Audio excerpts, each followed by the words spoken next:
High friends, welcome back to my channel. चला आपण एक मस्त गावरानाची रेसिपी बघूया। हे मी वांगे घेतलेत, त्याला थोडंसं तेल लावून घेतलंय आणि हे चाकूनी थोडंसं वांग्याला मी वेज पाडून घेते, कारण की छान मग भाजतात वांगे। हे बघा असे भाजून घ्यायचे सगळं वांगे।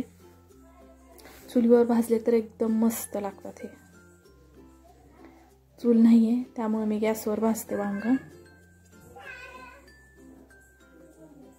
खूप मस्त लागते हे भाजलेलं वांग भाकरी, एकदम गावरान पद्धतीने झणझणीत असं करायचं, थोडंसं मस्त लागते। चॅनलला कोणी सबस्क्राइब केलं नसेल तर चॅनलला सबस्क्राइब करा। हे बघा असे भाजून घेतले मी सगळे वांगे आणि हे असं टर्पल काढून घ्यायचं आहे सगळं वरचं। असं चाकून हे करून बघायचं याच्यात काही खराब वगैरे आहे का वांग, आणि ह्याच्यामध्ये सगळे मसाले ऍड करून घ्यायचे।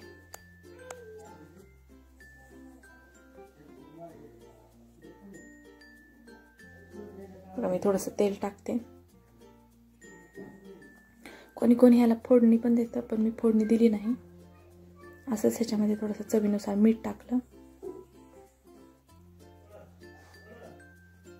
थोडंसं ह्याच्यामध्ये आपण तिखट टाकून घेऊया। मी लाल मिरची पावडर टाकली थोडीशी,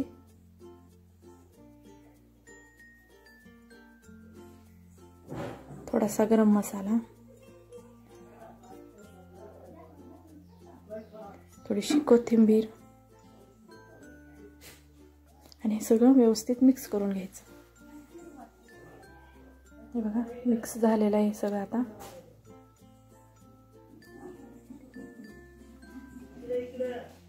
व्हिडिओ आवडला असेल व्हिडिओला लाईक करा, कमेंट करा आणि शेअर करा। हे बघ सगळं मिक्स मस्त छान झालेलं आहे।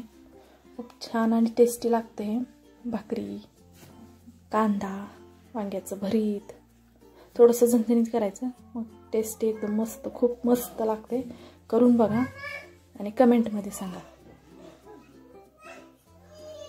हे बघा भाकरी आणि भरीत एकदम मस्त, एक नंबर।